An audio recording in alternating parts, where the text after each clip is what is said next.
நானும் இப்படிப்பட்ட மக்களை தேடி சென்று மீட்கும் பொழுது அந்த குடும்பத்திலும் சரி விண்ணகத்திலும் சரி பெரிய மகிழ்ச்சி ஏற்படுகிறது என்ற உயர்ந்த பண்பை உள்வாங்கி வாழ முயற்சி எடுப்போம். இப்பொழுது கண்களை மூடி இந்த நாளை இறைவன் பாதம் ஒப்பு கொடுத்து ஜெபிக்கலாமா? எங்களை நேசிக்கும் எங்கள் தாயும் தந்தையுமான இறைவா, உம்மை போற்றுகிறோம், வாழ்த்துகிறோம், ஆராதிக்கிறோம், நன்றி கூறுகிறோம். இந்த புதிய நாளுக்காக நன்றி ஆண்டவரே. நீர் இல்லாமல் எங்களால் எதுவுமே செய்ய முடியாது என்பதை உணர்கிறோம்.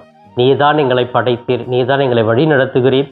எங்களை ஆற்றலோடு வல்லமையோடு எல்லா நாளும் தாங்கி வருகிறீர் என்பதை நாங்கள் புரிந்து கொள்கிறோம். அன்பு தெய்வமே, இதோ சிறப்பாக இந்த வியாழக்கிழமை வேளையிலே குழந்தை இயேசு, குழந்தை பாலன் எங்களுக்காக இருக்கிறார். அந்த அந்தோனியார் கரங்களிலே தவழ்கிற அந்த குழந்தை பாலன் எங்களுடைய கரங்களின் வாழ்க்கையிலும் அவர் தவழ்ந்து எங்களை வழிநடத்தி நாங்கள் ஜெபிக்கிறோம்.